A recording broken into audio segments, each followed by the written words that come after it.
Olá, seja bem-vindo ao canal Leitura da Bíblia 365. Hoje vamos continuar no dia 26 de abril. No Antigo Testamento, no livro de Juízes, capítulo 6, versículo de 1 a 40. Hoje é o dia 116. Os israelitas fizeram o que era mal aos olhos do Senhor. Por isso o Senhor os entregou na mão dos midianitas durante 7 anos. Os midianitas eram tão cruéis que os israelitas fizeram para si esconderijos nas montanhas, nas cavernas e nas fortalezas. Sempre que os israelitas faziam plantio, saqueadores de Midian, de Amaleque e de outros povos do leste atacavam Israel. Acampavam na terra e destruíam plantações até Gaza. Levavam ovelhas, bois e jumentos e não deixavam coisa alguma para Israel comer. Esse bando de inimigos que vinham com seus rebanhos e tendas eram como uma praga de gafanhotos. Chegavam em camelos tão numerosos que era impossível contá-los, e só partiam quando a terra estava devastada. Os midianitas reduziram Israel à mais absoluta pobreza, e o povo pediu socorro ao Senhor. Quando os israelitas clamaram ao Senhor por causa de Midian, o Senhor lhes enviou um profeta que disse: Assim diz o Senhor, Deus de Israel: Eu os tirei da escravidão no Egito. Eu os livrei dos egípcios e de todos os que os oprimiam. Expulsei seus inimigos e dei a vocês a terra deles. Disse a vocês: Eu sou o Senhor, seu Deus. Não adorem os deuses dos amorreus em cujas terras agora vivem, mas vocês não me deram ouvidos. Então, o anjo do Senhor veio e sentou-se debaixo da grade do grande carvalho em Ofra, que pertencia a Joás, do clã de Abiezer. Gideão, filho de Joás, estava debulhando o trigo no fundo de uma prensa de uvas, a fim de não ser descoberto pelos midianitas. O anjo do Senhor apareceu a Gideão e disse: O Senhor está com você, guerreiro corajoso. Gideão respondeu: Meu senhor, se o Senhor está conosco, por que nos aconteceu tudo isso? E onde estão os milagres de que nossos antepassados nos falaram? Acaso não disseram: O Senhor nos tirou do Egito? Agora, porém, o Senhor nos abandonou e nos entregou nas mãos dos midianitas. Então o Senhor se voltou para ele e disse: Vá, com a força que você tem, e liberte Israel dos midianitas. Sou eu quem o envia. Mas, Senhor, como posso libertar Israel? Perguntou Gideão. Meu clã é o mais fraco de toda a tribo de Manassés. Eu sou o menos importante da minha família. Certamente estarei com você, disse o Senhor. E você destruirá os midianitas como se estivesse lutando contra um só homem. Gideão respondeu: Se de fato posso contar com sua ajuda, dá-me um sinal de que é mesmo o Senhor quem fala comigo. Por favor, não vás embora até que eu traga a minha oferta. Ele respondeu: Ficarei aqui até você voltar. Gideão foi depressa para casa, cozinhou um cabrito e com cerca de 20 litros de farinha preparou pães sem fermento. Depois colocou a carne num cesto e o caldo numa panela. Os levou para fora e os ofereceu ao anjo que estava debaixo da grande árvore. O anjo de Deus lhe disse: Coloque a carne e os pães sem fermento sobre esta pedra e derrame neles o caldo. Gideão obedeceu. Então o anjo do Senhor tocou na carne e nos pães com a ponta da vara que estava em sua mão, e fogo subiu da pedra e consumiu todo o que Gideão havia trazido. E o anjo do Senhor desapareceu. Quando Gideão percebeu que era o anjo do Senhor, exclamou: Ó soberano Senhor, estou perdido, vi o anjo do Senhor face a face. Fique em paz, respondeu o Senhor. Não tenha medo, você não morrerá. Então, Gideão construiu um altar para o Senhor naquele local e chamou de Javé Shalom. Até hoje o altar está em Ofra, no território do clã de Abiezer. Naquela noite o Senhor disse a Gideão: Tome o segundo touro do rebanho de seu pai, aquele de 7 anos, derrube o altar que seu pai fez para Baal e corte o poste de Acerá que fica ao lado do altar. Depois construa um altar para o Senhor seu Deus no alto desta colina, arrumando as pedras com cuidado. Sacrifique o touro sobre o altar como holocausto e use como lenha a madeira do poste de Acerá, que você cortará. Gideão levou 10 de seus servos e fez o que o Senhor mandou. Porém, fez tudo de noite com medo de sua família e do povo da cidade. Logo cedo no dia seguinte, quando os habitantes da cidade começaram a despertar, alguém descobriu que o altar de Baal havia sido derrubado e o poste de Acerá ao lado dele tinha sido cortado. Em seu lugar havia um novo altar, sobre o qual estava o resto do touro sacrificado. Os habitantes perguntaram uns aos outros: quem fez isso? Depois de uma investigação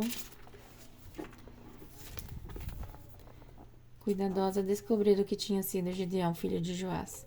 Traga seu filho para fora, os homens da cidade exigiram de Joás. Ele deve morrer, pois derrubou o altar de Baal e cortou o poste de Acerá. Joás, porém, gritou com a multidão que o confrontava: por que vocês defendem Baal? Acaso pretendem salvá-lo? Quem lutar pela causa dele será morto pela manhã.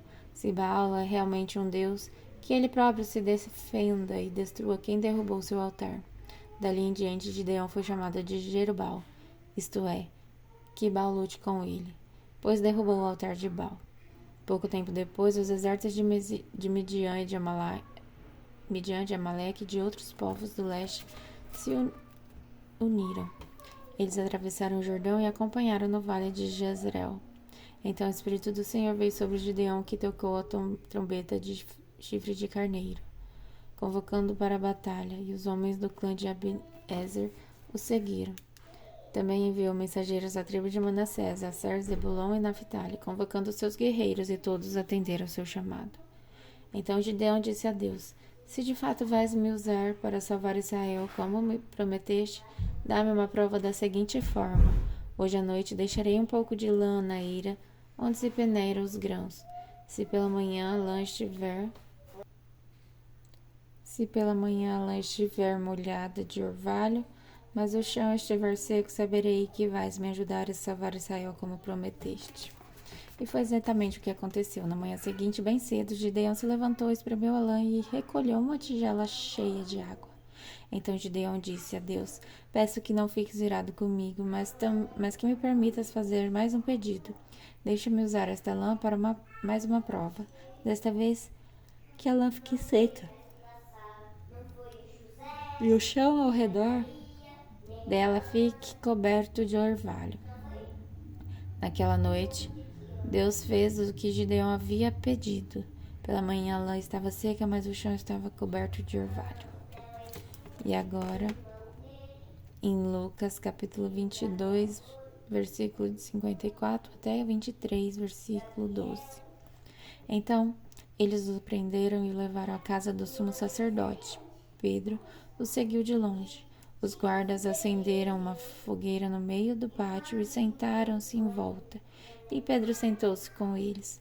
Uma criada notou a luz da fogueira e começou a olhar fixamente para ele. Por fim, disse: este homem era um dos seguidores de Jesus. Mas Pedro negou, dizendo: mulher, eu nem o conheço. Pouco depois, um homem olhou para ele e disse: você também é um deles? Não sou, retrucou Pedro. Cerca de 1 hora mais tarde, outro homem afirmou: com certeza, esse aí também estava com ele, pois também é galileu. Pedro, porém, respondeu: homem, eu não sei do que você está falando. E no mesmo instante, o galo cantou. Então o Senhor se voltou e olhou para Pedro. E Pedro se lembrou das palavras dele: hoje antes que o galo cante, você me negará 3 vezes. E Pedro saiu dali chorando amargamente. Os guardas encarregados de Jesus começaram a zombar dele e a bater nele. Vendaram seus olhos e diziam: profetize para nós, quem foi que lhe bateu desta vez? E o insultavam de muitas outras maneiras. Ao amanhecer, todos os líderes do povo se reuniram, incluindo os principais sacerdotes e os mestres da lei. Jesus foi conduzido à pressa.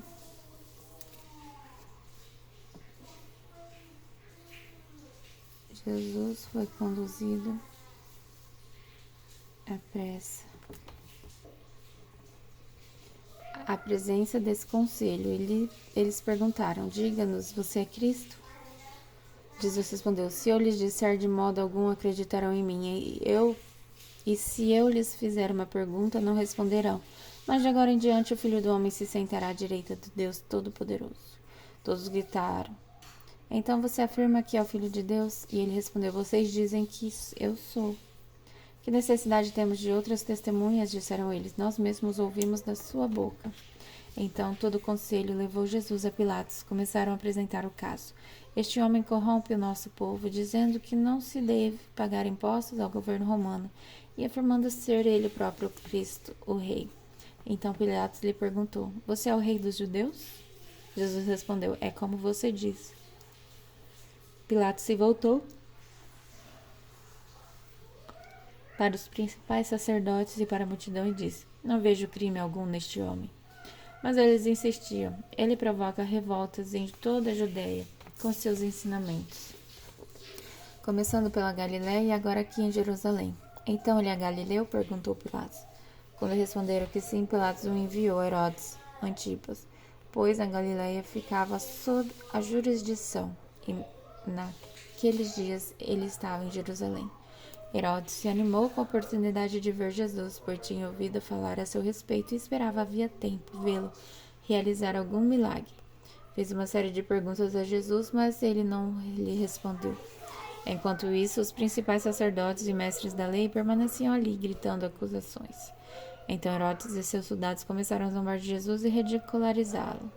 Por fim, investiram nele um manto real e o mandaram de volta a Pilatos. Naquele dia, Herodes e Pilatos, que eram inimigos, tornaram-se amigos. Agora em Salmos, capítulo 95, versículo 1 até 96, capítulo 13. Venham, vamos cantar ao Senhor, vamos aclamar a rocha da nossa salvação. Vamos chegar diante dele com ações de graças e cantar a ele salmos de louvor, pois o Senhor é o grande Deus, o grande Rei acima de todos os deuses.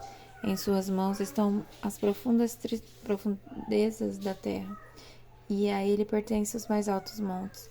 O mar é dele, pois ele o criou. Suas mãos formaram a terra firme.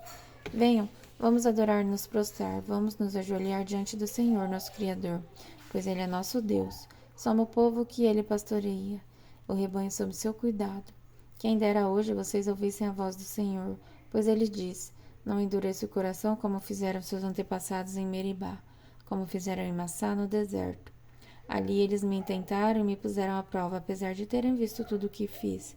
Por 40 anos estive irado com eles e disse: são um povo cujo coração sempre se afasta de mim. Recusam-se a andar em meus caminhos. Assim jurei na minha ira: jamais entrarão em meu descanso. Cantem ao Senhor um cântico novo, toda a terra cante ao Senhor. Cantem ao Senhor e louvem o teu nome. Proclamem todos os dias da sua salvação. Anuncie a sua glória entre as nações. Cantem a todas as suas maravilhas. Grande é o Senhor, digno de muito louvor. Ele é mais temível que todos os deuses. Os deuses de outros povos não passam de ídolos, mas o Senhor fez os céus. Glória e majestade o cercam. Força e beleza enche o seu santuário. Ó nações do mundo, reconheçam o Senhor. Reconheçam que o Senhor é forte e glorioso. Deem ao Senhor a glória que seu nome merece. Tragam ofertas e entrem em seus pátios. Adorem o Senhor em todo o seu santo esplendor. Toda a terra trema diante dele. Digam entre as nações: o Senhor reina. Ele firmou o mundo para que não seja abalado, e com imparcialidade julgará todos os povos. Alegrem-se os céus e exultem a terra.